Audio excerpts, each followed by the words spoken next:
오늘도 이 새벽에 나온 우리가 성도로서 이 착하게 살려고 애쓰지만 돌아오는 것이 오해와 핍박일 때 우리는 낙심합니다. 그러나 오늘 성경은 말씀하기를 선을 행하다가 고난을 받는다면 그것은 의를 위해 고난을 받는 것이기 때문에 오히려 복 있는 자라고 말씀합니다. 13절 14절을 다시 읽겠습니다. 또 너희가 열심으로 선을 행하면 누가 너희를 해하리요. 그러나 의를 위하여 고난을 받으면 복 있는 자니 그들이 두려워하는 것을 두려워하지 말며 근심하지 말고. 자, 선을 행하면 누가 너희를 헤아리요? 이 말이 어떤 말일까요? 우리가 하나님을 사랑하는 참 자의 마음으로 선을 행하면 사람들이 나의 선에 대하여 몰라주어도 돌아오는 것이 없어도 반응이 없어도 낙심하지 않는데 내 안에 하나님을 사랑하는 참 자아가 아닌 우리 대부분의 사람들이 갖고 있는 육신적인 자아, 거짓 자아에 의해서 어떤 보상을 기대하거나 혹은 어떤 반응을 기대하거나 그런 마음으로 선을 행하면 돌아오지 않을 때 우리는 기분 나빠하죠. 그렇죠? 그러니까 정말로 너희가 토마스 머튼이 말한 것처럼 참 자아의 마음으로 하나님을 아버지로 사랑하는 자녀됨의 그 기쁨 때문에 그래서 우리가 선을 행하면 누가 너희를 해할 수가 없다. 그것은 의를 위하여 고난받는 것이기 때문에 복 있는 자다. 이렇게 베드로가 말합니다. 우리는 세상에서 두려움을 겪을 때가 많습니다. 그 두려움으로 인하여 우리가 굴복되어집니다. 그런데 우리의 마음 중심에 세상에서의 두려움 때문에 어떤 행동을 하거나 어떤 일들을 하는 것이 아니라 우리의 마음 깊은 곳에 예수님이 계시면 두렵지 않다고 말합니다. 그러면서 15절에서 베드로가 어떤 권면을 합니까? 너희 마음에 그리스도를 주로 삼아 거룩하게 하고 너희 속에 있는 소망에 관한 이유를 묻는 자에게는 대답할 것을 항상 준비하되 온유와 두려움으로 하고. 너희 마음에 그리스도를 주로 삼아 거룩하게 하고. 이 말은 어떤 말일까요? 마음 중심에 항상 예수님이 계셔야 된다는 것입니다. 그 마음 중심에 예수님이 계시면 예수님이 나와 연합될 때 예수님께서 성령을 통하여 천사들을 통하여 나를 끌고 가십니다. 오뚜기는 아무리 넘어져도 다시 일어섭니다. 왜냐하면 그 중심에 무게 중심이 있기 때문에 그렇습니다. 우리 성도에게는 항상 우리 마음 중심에 무엇이 있어야 된다고 말하죠? 그리스도가 있어야 한다는 것이죠. 다른 것이 있게 되면 어떤 인정받고 싶은 욕구나 어떤 이해관계에 계산이 있게 되거나 다른 것들이 있게 되면 항상 흔들리게 되고 중심을 놓치지만 그리스도가 중심이 되면 문제가 없다고 말하고 고난 중에도 세상과 타협하지 않고 하나님 앞에서 구별된 삶을 살게 된다. 이렇게 말하고 있는 것입니다. 그 다음에 너희 속에 있는 소망에 대한 이유를 묻는 자에게는 항상 대답할 것을 준비하되. 이 말은 어떤 말일까요? 사람들은 모두 다 두려움 속에 살아가죠. 두려움 때문에 열심히 일을 합니다. 재정이 있어야만 두려움이 사라지고 안전할 것이라고 믿기 때문에 열심히 일을 하지 않습니까?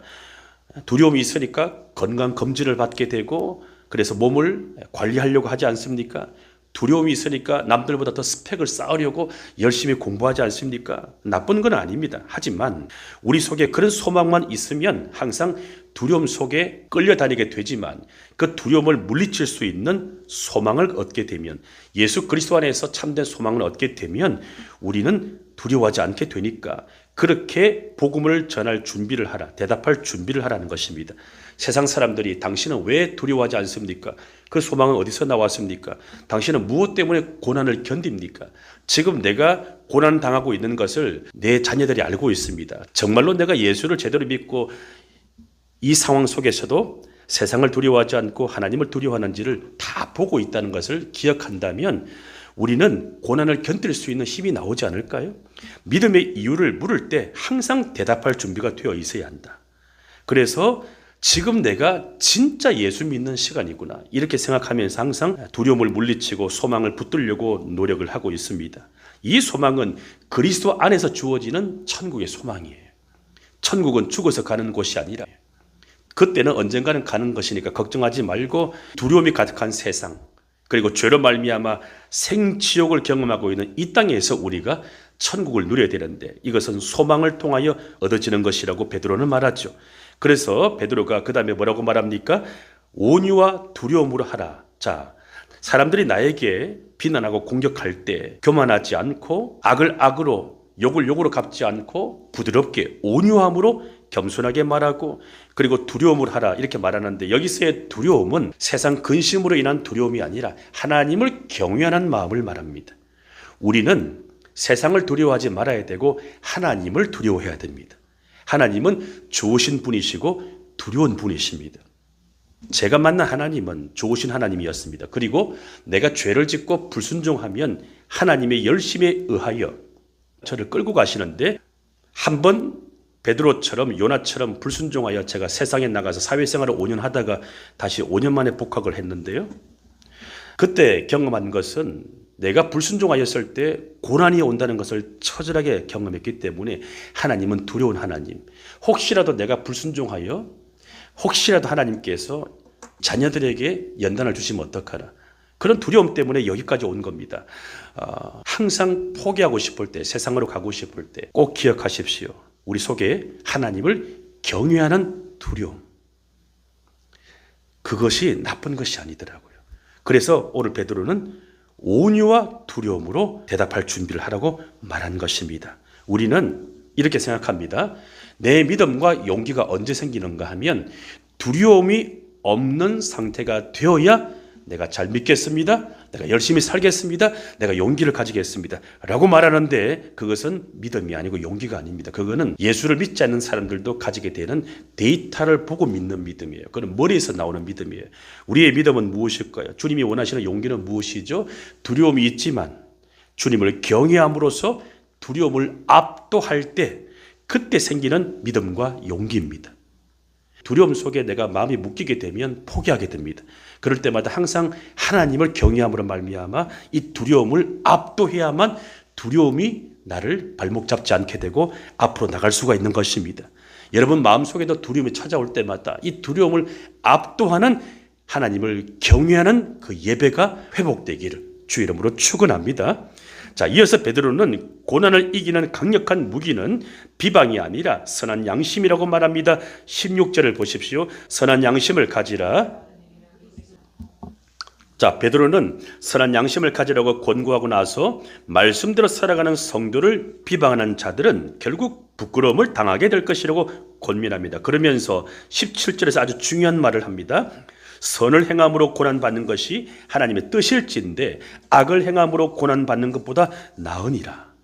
자, 여러분 우리가 예수처럼 살려고 하고 선을 행하려고 하면 고난을 받습니다. 핍박을 받습니다. 복음을 전하다 보면 고난을 당합니다. 미움을 받아요. 오해를 받아요. 시기를 받습니다. 또 사단이 인간의 연약함을 통하여 공격합니다. 자, 그럴 때 베드로는 어떻게 하라고 말하죠? 악을 행하는 것보다 선을 행하는 것이 낫다. 비난받지 않기 위해, 시기당하지 않기 위해, 공격당하지 않기 위해 그걸 멈추고 인간적인 방법으로 악을 행하는 것보다 비난받더라도 선을 행하는 것이 낫다고 말합니다. 선택은 우리의 몫입니다. 여러분 무엇을 선택하시겠습니까? 이렇게 살아도 괴롭고 저렇게 살아도 괴롭습니다. 선을 행하여도 괴롭고 악을 행하여도 괴롭습니다. 선택은 우리의 몫입니다. 하지만 선을 행하는 것은 훨씬 더 가치가 있습니다. 양심이 편합니다. 우리는 양심을 따라 살아갈 수 있기를 바랍니다. 이어서 베드로는 예수 그리스도께서 선을 행함으로 고난을 받으시고 십자가에서 죄인들을 대신하여 죽기까지 하셨는데 그 목적이 무엇이라고 말합니까? 우리를 하나님 앞으로 인도하는 것이라고 말합니다. 그리스도께서도 단번에 죄를 위하여 죽으사 의인으로서 불의한 자를 대신하셨으니 이는 우리를 하나님 앞으로 인도하려 하심이라. 육체로는 죽임을 당하시고 영으로는 살리심을 받으셨으니 말씀대로 사는 나를 누가 시기하고 비우는 사람이 있어도 나는 선한 양심을 가지고 끝까지 살아가야 됩니다. 이게 뭐라고 말하죠? 십자가라는 거예요. 그래서 내가 그 십자가를 지고 그 지체를 중보기도 하면서 또 섬기고 목양하면서 그 십자가를 내가 지게 될 때 언젠가는 나를 통하여 비방하는 그 사람, 나를 오해하는 그 사람, 불의를 행하는 그 사람을 하나님 앞으로 인도할 수가 있다고 말합니다. 내가 십자가를 질 때 하나님이 그의 양심을 깨워서 그 사람을 하나님 앞으로 인도할 수가 있으니 끝까지 선한 일을 하라고 베드로는 우리에게 권면합니다. 내가 당하는 고난이 나의 죄 때문이 아니라 선한 양심으로 인한 행실 때문이라면 그것은 주님이 걸어가신 길에 동참한 것이었기 때문에 주님께서 반드시 우리를 살리시고 은혜 가운데 보상해 주실 것입니다. 자, 19절은 부활하신 예수님께서 영으로 가서 옥에 있는 영들에게 십자가의 승리를 선포하셨다고 기록합니다. 자, 이 19절은 매우 난제입니다. 종교개혁자 루터도 이 구절은 매우 어렵다고 하였습니다.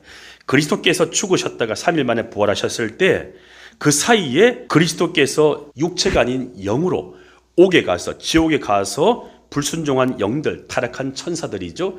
그리고 그 영들과 함께 노아 시대의 노아의 전도를 거부했던 패역한 영들에게 찾아가서 예수님께서 자신이 하나님의 아들로서 십자가에서 대속 제물로 죽으심으로 말미암아 사탄에게 승리하셨다는 그 복음을 선포했다는 내용인데, 로마 카톨릭과 히랍 정교회에서는 이 구절을 들어서 인간이 죽은 후에 거하는 중간 처소인 연옥이 있다고, 연옥교리라고 주장하죠. 이 연옥은 이 세상에서 지은 죄가 완전히 씻겨질 때까지 고통과 연단을 그 중간 장소에서 정화를 받는 장소라고 말하면서 죄의 무게에 따라서 고통의 기간과 정도가 정해지고 죄가 완전히 씻어진 뒤에 연옥에서 천국으로 가게 된다, 이런 교리입니다. 그래서 지상에 살아있는 가족이나 친지나 교우들이 예배를 드리고 미사를 드리고 기도하고 봉사하게 되면 그 사람의 죄가, 죽은 사람의 죄가, 연옥에 있는 그 사람의 죄가 사해진다, 이런 주장인데, 위로는 되지만 우리 개신교의 교리와는 부딪힙니다. 우리 개신교는 무엇을 믿죠? 사람이 죽은 후에는 영생과 영벌만 있을 뿐이지 중간 상태는 없다고 믿습니다. 사람은 오직 예수 그리스도를 믿음으로 말미암아 구원받게 되고, 그리고 죽고 난 이후에는 죽은 자를 위해 드리는 기도가 효력이 없다고 우리는 믿고 있습니다. 그래서 우리가 전도하는 것이죠. 그래서 19절의 핵심은 무엇일까요? 이 19절은 난제이지만 어떤 메시지를 던지는가 하면 그리스도의 통치권이 미치지 않는 곳은 아무데도 없다, 이런 말입니다. 심지어 죽으시고 부활하시기 전까지 무덤에서 계시는 3일 동안 육체는 무덤 속에 있었지만 그리스도의 영은 옥에 가서 복음을 전하셨을 만큼 가장 깊은 어둠의 장소까지 그리스도께서 가셔서 십자가의 승리를 선포하셨다. 그러므로 그리스도의 통치권이 미치지 않는 곳은 없다. 어떠한 곳에도 예수 그리스도의 복음이 전파된다. 이 복음의 확실성을 말하고 있는 것입니다. 이것은 어떤 악의 세력도 주님의 권세 아래 있으니 여러분들 핍박을 받고 고난당하지만 지금 여러분의 현실도 주님께서 통치하실 것이니 두려워하지 마십시오, 이런 메시지입니다. 자, 베드로는 주님이 저 깊은 옥에 갇힌 영들에게도 승리를 주셨는데, 하물며 여러분들이 지금 로마 정부의 핍박을 받아서 고난당하고 있지만 두려워하지 마십시오 라는 확신을 주고 있는 것입니다. 이어서 베드로는 노아의 홍수 사건을 언급하면서 세례의 의미를 일깨워줍니다. 21절을 보시면 세례는 단순히 육체의 더러운 것을 씻어내는 의식이 아니라 하나님을 향한 선한 양심의 간구라고 말하고 있습니다. 물은 예수 그리스도께서 부활하심으로 말미암아 이제 너희를 구원하는 편이 곧 세례라. 이런 육체의 더러운 죄를 제하여 버림이 아니요 하나님을 향한 선한 양심의 간구이다. 노아 시대 사람들은 말씀에 복종하지 않아서 물로 심판을 받았습니다. 그러나 노아는 하나님 명하신 대로 다 준행하고 방주에 들어가서 구원을 받았습니다. 우리에게도 고난이 홍수처럼 밀려올 때 우리는 방주이신 예수님께로 가서 구원을 받아야 되고 주님의 몸된 교회로 와서 구원을 받아야 됩니다. 말씀에 순종하는 길은 구원의 길이지만 세상 방법을 따라 말씀에 불순종하는 길은 죽음의 길입니다. 하나님의 말씀이 아닌 내 힘으로 문제를 해결하려고 했던 것은 무엇입니까? 고난이 찾아올 때 예수님께로 피하십니까? 주님의 몸된 교회로 피하십니까? 아니면 나의 몸에 도파민을 분비하는 어떤 세상적인 방법으로 피하십니까?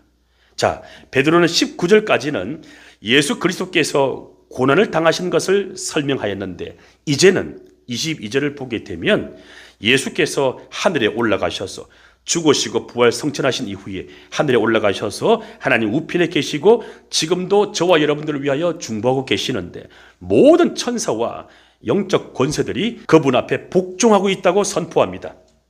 자, 하나님 우편에 계시는 예수님은 하늘의 천사들과 모든 권세와 능력보다 더 높으신 분이십니다. 예수님께서 죽으시고 부활하신 이후에 40일 만에 성천하셨습니다. 지금 하늘 보좌 우편에 계십니다. 지금 교회와 성도들을 위하여 중보기도를 하십니다. 그 중보기도가 효력을 미치게 되면 성령을 통하여 천사들을 통하여 우리를 도우십니다. 자, 그러므로 지금 우리가 처한 현실이 거친 바다와 같을지라도 무서운 홍수에 떠밀려 갈지라도 우리에게는 구원의 방주 되시는 예수 그리스도가 계시니 우리에게는 하나님 보좌 우편에서 우리를 위하여 중보하시는 예수 그리스도가 계시니 희망을 가지고 두려워하지 말라고 말합니다. 세상에 살면서 고난의 파도가 끊임없이 밀려오지만 피할 수 없는 고난이지만 구원의 방주 되시는 예수 그리스도 안에서 우리는 이미 승리한 자들입니다. 이것을 믿으시고 고난 중에도 주 예수를 믿는 자에게는 주님이 반드시 은혜로운 항해사가 되셔서 영광스러운 항해사가 되셔서 우리를 은혜의 항구로 인도해 주실 것입니다.